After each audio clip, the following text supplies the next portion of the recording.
विशिष्ट उष्माधारकता specific heat capacity. करून पाहूया. साहित्य: मेणाचा जाड थर असलेला ट्रे, लोखंड, तांबे व शिसे यांचे समान वस्तुमानाचे भरीव गोल, बर्नर अथवा स्पिरिटचा दिवा, मोठे चंचुपात्र इत्यादी. कृती: 1. समान वस्तुमान असलेले लोखंड, तांबे व शिसे यांचे भरीव गोल घ्या. 2. तीनही गोल उकळत्या पाण्यात काही काळ ठेवा. 3.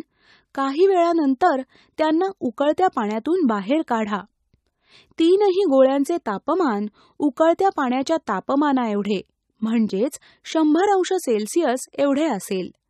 त्यांना लगेच मेणाच्या जाड थरावर ठेवा. 4. प्रत्येक गोळा मेणामध्ये किती खोलीपर्यंत गेला नोंद करा. जो गोळा जास्त उष्णता शोषून घेईल तो गोळा मेणालाही जास्त उष्णता देईल. त्यामुळे मेण जास्त प्रमाणात वितळेल व गोळा मेणामध्ये खोलवर जाईल. वरील कृतीत लोखंडाचा गोळा मेणामध्ये जास्त खोलवर जातो. शिशाचा गोळा मेणामध्ये सर्वात कमी खोल जातो. तांब्याचा गोळा दोहोंच्या दरम्यान त्या मेणामध्ये बुडालेला दिसतो. यावरून असे दिसून येते की तापमान सारख्या प्रमाणात वाढण्यासाठी तीनही गोळ्यांनी उकळत्या पाण्यापासूनच शोषलेली उष्णता ही भिन्न आहे. म्हणजेच उष्णता शोषून घेण्याचा प्रत्येक गोळ्याचा गुणधर्म वेगळा आहे. या गुणधर्मास विशिष्ट उष्माधारकता स्पेसिफिक हीट कॅपॅसिटी असे म्हणतात. एकक वस्तुमानाच्या पदार्थाचे तापमान 1 अंश सेल्सिअसने वाढवण्यासाठी लागणारी उष्णता म्हणजे त्या पदार्थाची विशिष्ट उष्माधारकता होय. विशिष्ट उष्माधारकता C या चिन्हाने दर्शवतात. विशिष्ट उष्माधारकतेचे एसआय मापन पद्धतीतील एकक जूल प्रति किलोग्रॅम अंश सेल्सिअस हे आहे, तर CGS मापन पद्धतीतील एकक कॅलरी प्रति ग्रॅम अंश सेल्सिअस हे आहे. पदार्थ: विशिष्ट उष्माधारकता कॅलरी प्रति ग्रॅम अंश सेल्सिअस. 1. पाणी 1.0. 2. पॅराफिन 0.54. 3.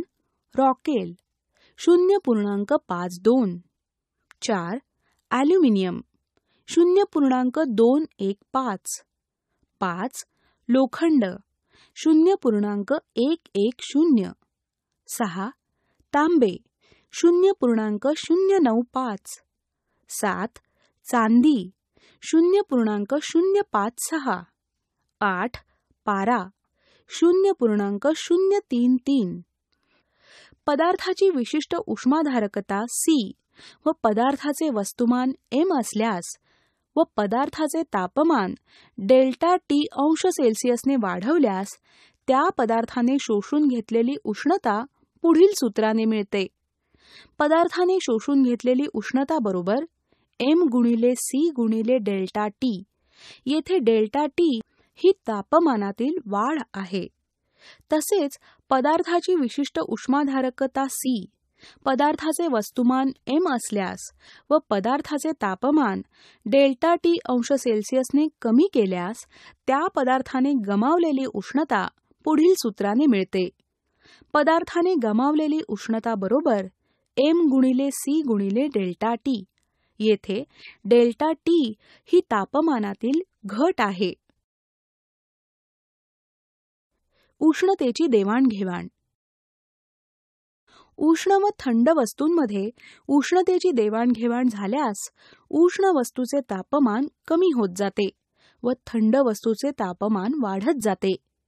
जोपर्यंत दोन्ही वस्तूंचे तापमान सारखे होत नाही तोपर्यंत तापमानातील हा बदल होत राहतो. या क्रियेत गरम वस्तू उष्णता गमावते व थंड वस्तू उष्णता ग्रहण करते. दोन्ही वस्तू फक्त एकमेकांमध्ये ऊर्जेची देवाणघेवाण करू शकतात अशा स्थितीत असल्यास, म्हणजेच जर दोनही वस्तूंची प्रणाली किंवा सिस्टीम वातावरणापासून वेगळी केल्यास, म्हणजे उष्णतारोधक पेटीत ठेवल्यास, पेटीत बाहेरून उष्णता आतही येणार नाही किंवा बाहेरही जाणार नाही अशा स्थितीत आपणास खालील तत्व मिळते. उष्ण वस्तूने गमावलेली उष्णता बरोबर थंड वस्तूने ग्रहण केलेली उष्णता. या तत्वास उष्णता विनिमयाचे तत्व म्हणतात. विशिष्ट उष्माधारकतेचे मापन मिश्रण पद्धती व कॅलरीमापी. पदार्थाच्या विशिष्ट उष्माधारकतेचे मापन मिश्रण पद्धतीने करता येते. यासाठी कॅलरीमापी या उपकरणाचा उपयोग केला जातो. कॅलरीमापी या उपकरणाविषयी तुम्ही मागील इयत्तेत अभ्यास केला आहे. उष्णता दिलेला स्थायू पदार्थ कॅलरीमापीतील पाण्यात टाकला असता उष्ण स्थायू पदार्थाकडून कॅलरीमापीतील पाणी व कॅलरीमापी यांच्यात उष्णता स्थानांतरणाची क्रिया चालू होते. स्थायू पदार्थ, पाणी व कॅलरीमापी यांचे तापमान समान होईपर्यंत उष्णता स्थानांतरणाची क्रिया चालू राहते. म्हणून उष्ण स्थायूने गमावलेली उष्णता बरोबर कॅलरीमापीने ग्रहण केलेली उष्णता अधिक कॅलरीमापीतील पाण्याने ग्रहण केलेली उष्णता. येथे स्थायूने गमावलेली उष्णता Q बरोबर स्थायूचे वस्तुमान गुणिले स्थायूची विशिष्ट उष्माधारकता गुणिले तापमानातील घट. पाण्याने ग्रहण केलेली उष्णता Q1 बरोबर पाण्याचे वस्तुमान गुणिले पाण्याची विशिष्ट उष्माधारकता गुणिले तापमानातील वाढ. कॅलरीमापीने ग्रहण केलेली उष्णता Q2 बरोबर कॅलरीमापीचे वस्तुमान गुणिले कॅलरीमापीच्या द्रव्याची विशिष्ट उष्माधारकता गुणिले तापमानातील वाढ. Q बरोबर Q2 अधिक Q1 या सूत्राच्या सहाय्याने पदार्थाची विशिष्ट उष्माधारकता किती ते काढता येते. जोड माहिती संप्रेषण तंत्रज्ञानाची. माहिती संप्रेषण तंत्रज्ञानाच्या सहाय्याने पाठातील विविध संकल्पना स्पष्ट करण्यासाठी व्हिडिओ, चित्रे, ऑडिओ, आलेख या सर्वांचा वापर करून एक सादरीकरण तयार करून वर्गात सादर करा.